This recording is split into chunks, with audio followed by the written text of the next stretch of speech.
Welcome to English Audio Stories. Here, you'll improve your English by listening to engaging stories, fairy tales, and fascinating tales from around the world. Sit back, relax, and let's dive into today's story.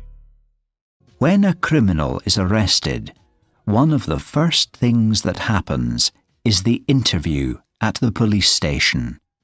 Questions and answers. The detective asks the questions, and the criminal answers, or not. Some of them won't say a word. Others talk and talk and talk. Ian is a great talker. He wants to tell the detective everything, from beginning to end. Every single detail. "It was Tony's idea," Ian says, moving about in his seat. "Tony's my brother, 2 years younger than me, but he was always the clever one. It was all his idea. I just went along with it." He's still trying to get comfortable. It's not easy to get comfortable in the interview room. The detective could tell him that. He could tell him about the chair he's sitting in. It's a special interview chair, with its front legs just a little bit shorter than its back legs. Very uncomfortable. "So, Tony says to me one day," he says, "Ian, this is one plan that cannot fail." And he tells me about it. We spend a long time talking about it, and I'm trying to find things wrong with it. But it's good. It's a really good plan. That's why I'm here. It was just too good. Ian looks around again, studying the walls, looking for two-way mirrors, secret listening spy holes. The one thing he hasn't expected is the quietness.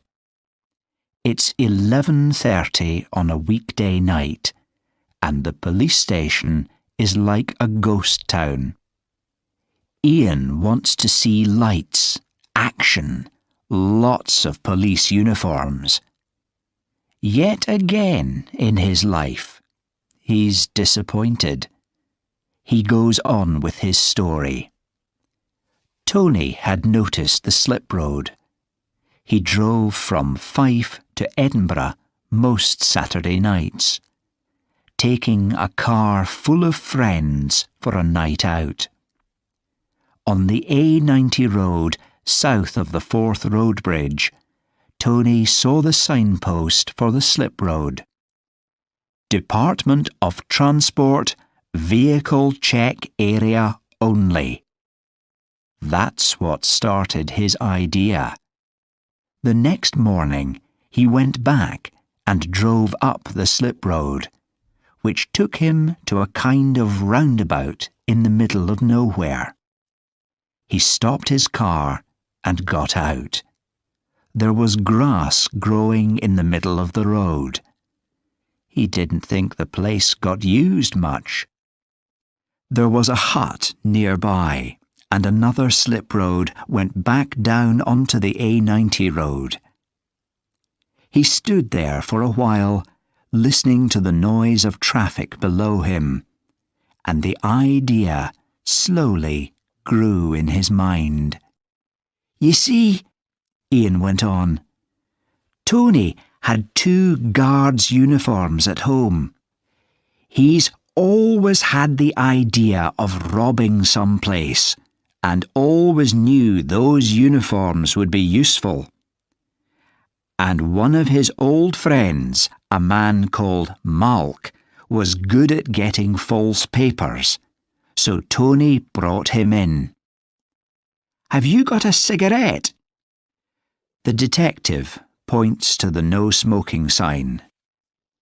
but then raises his eyebrows and says, "OK." He gives Ian a packet of 10 and some matches. "Thanks." Ian lights up a cigarette, breathes noisily. "So you see," he goes on, "it was all Tony's idea. And Malk, well, he'd done this kind of thing before.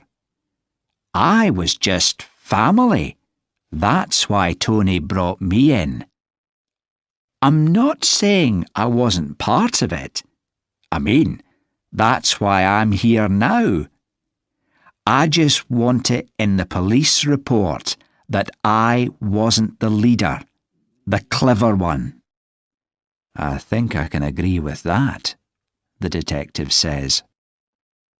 "Aren't you going to write all this down?" asks Ian. "We're trained, boy. We remember everything." So Ian nods, goes on with his story. The interview room is small and airless. It smells of all the people who have told their stories in there. A few of the stories were even true. "So, we drive up this slip road a few times. Nobody notices us, asks what we're doing. Tony's happy about that, and the plan is fixed for last Wednesday." "Why a Wednesday?" the detective asks. Ian shakes his head. "Tony's idea," he said. He moves around again in his chair, remembering Wednesday night. Tony and Ian were dressed in the uniforms. Tony had a friend with a big truck. It had been easy to borrow it for the night. The story was they were helping someone move house. They took the truck up to the roundabout, left the car near the bottom of the slip road. Malk was dressed like a truck driver, and he and Ian waited by the truck. Tony went back down to the A90, stood by the Department of Transport sign, and used a torch to stop a lorry on the road. Then he told the lorry driver to drive up the slip road to the vehicle check area. When he got there, the driver would see a man in uniform, Ian, interviewing a truck driver, Malk. That way, the real driver wouldn't think anything strange was going on. It was just normal Department of Transport interviews. "It worked," Ian says. "That's what's so amazing.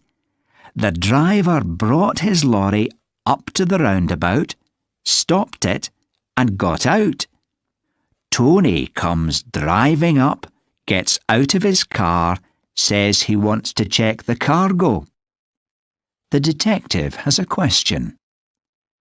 Suppose the cargo had been bananas or fish or something. We send that lorry on and stop another one until we get something we can sell. But we were lucky first time. Washing machines, 24 of them, £300 each. We just got them into our own truck and away we went." Ian stops. "You're wondering about the driver, aren't you? There were 3 of us, remember? We just tied him up, left him in his lorry. We knew he'd get free in the end. Tony had 2 lock-up garages, and we took the washing machines there. We were already thinking about who we could sell them to. There's a man we knew, name of Andy Horrigan, who does bits of business, doesn't ask questions, you know. I thought maybe he'd be interested. We wanted to be careful who we sold to, see? When the news got out about the robbery on the A90, Ian stops again for a minute. Of course, we'd already made our big mistake. One mistake. Ian asks for another cigarette. His hand is shaking as he lights it. He can't get it out of his head. The huge bad luck of it. Before he's said a word to Andy Horrigan, Horrigan has a question for him. Here, Ian, heard anything about a robbery on the A90? Washing machines. Off the back of a lorry. I didn't see anything in the newspapers, Ian had said, which was true. All three of them had been surprised by that. Why hadn't the robbery been in the news? Ian could see that Horrigan knew the reason why, and Ian could also see in Horrigan's face that it wasn't good news. It wasn't in the newspapers, and it never will be, says Horrigan. He goes on to explain why, and Ian feels his life coming to an end. He runs to the lock-up garage, finding Tony there. Tony already knows. It's written on his face. They have to move the washing machines, throw them away, somehow, somewhere, fast. But they don't have the truck anymore. Where can they get a truck? Wait a bit, Tony had said, starting to think again. Eddie Hart doesn't want the washing machines, does he? He only wants what he put in them. Eddie Hart. The name made Ian's legs go weak. Steady Eddie was Mr. Big in Dundee, a man who controlled most of the criminal business in the town. The stories about him would make your hair stand on end. If you made Steady Eddie angry, you didn't wake up again the next day. And now, Horrigan had said, Eddie was looking for blood. He was in the drugs business and needed to move drugs around a lot. What he did was this. He hid the drugs in fridges, washing machines, dryers, freezers, and his lorries went up and down the country. All they needed was a few false papers. It just so happened that Tony had stopped one of Eddie's drivers, and now Eddie wanted blood. But Tony was right. Find the drugs, get them back to Eddie, and maybe Eddie wouldn't kill them. So they started pulling the packing out of the washing machines, taking the backs off, searching for hidden packets. They went through every machine in both garages, checked them once, twice, 3 times, and found nothing. Wait a bit, said Tony. He started counting the machines. There was one missing. The brothers looked at each other, then ran to Tony's car. At Malk's mother's house, Malk had just fitted her new washing machine. Malk's mother was as pleased as anything. She had a crowd of neighbours in her kitchen. My boy's so good to me, she was telling them.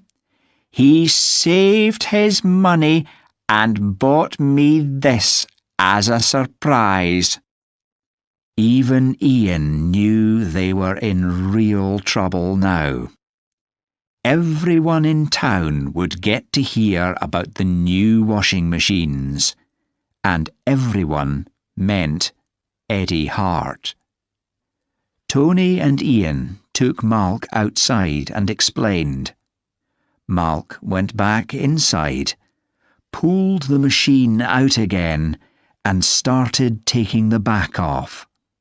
His hands were shaking so much it took him a long time. But at last he had the back off and began to pass brown paper packets to Tony and Ian.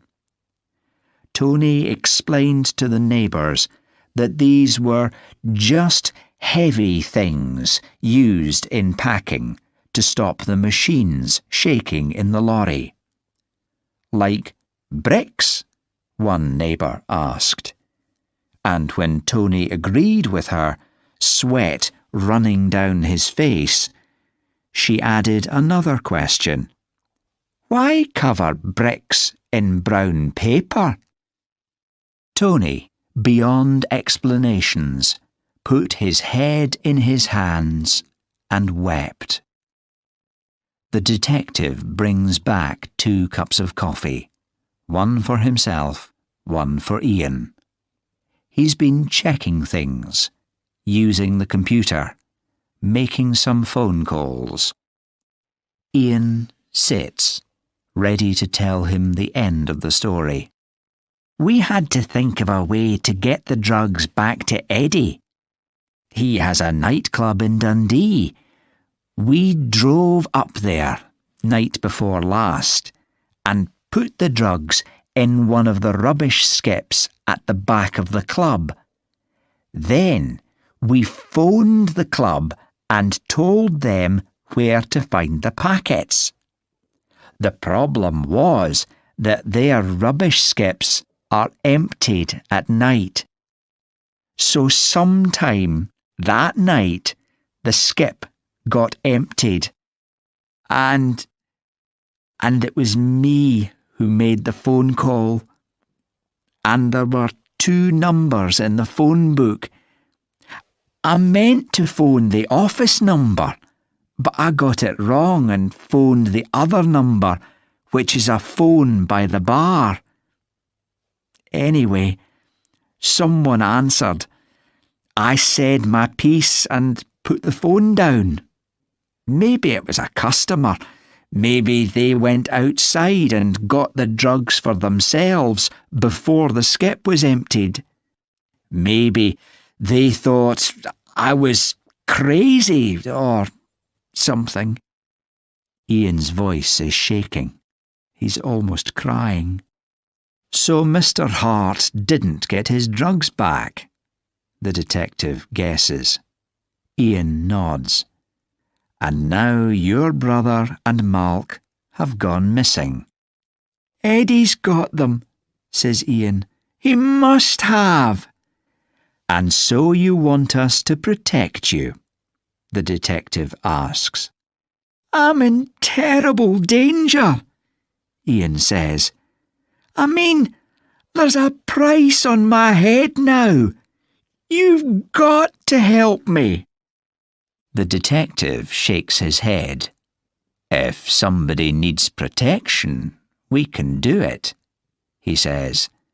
But there's no report of a robbery of washing machines on the A90. Yes, we would love to catch Mr. Hart and put him in prison. But there's nothing to prove that Mr. Hart is doing anything criminal. The detective moves his chair closer to Ian. You see, I know that you lost your job after arguing with your boss, and you told your boss that your brother would come and break his bones. I found that out from the computer.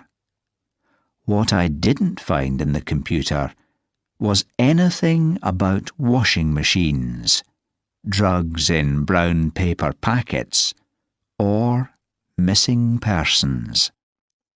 Ian jumps up from his seat, begins walking around the room. You could go to the place where they empty the rubbish skips. If the drugs are there, you'll find them. Or go to the garages. The washing machines will still be there. Unless Steady Eddie's taken them. Don't you see? I'm the only one left who can speak against him. The detective is on his feet now, too. I think it's time for you to go home, son. I'll take you to the door. I need protection. The detective comes up to him again, his face very close to Ian's. Get your brother to protect you. His name's Billy, isn't it? The one who breaks bones. Only you can't do that, can you? Because you haven't got a brother called Billy. Or a brother called Tony. The detective stops, begins again. You haven't got anybody, Ian. You're a nobody. These stories of yours, that's all they are, stories. Come on now, it's time you were home. Your mum will be worried about you. She got a new washing machine last week, Ian says softly. The man who brought it to the house, he said he was late because he'd had to stop at a checkpoint. It is quiet in the interview room. Quiet for a long time. Until Ian begins weeping. Weeping for the brother that he's just lost again.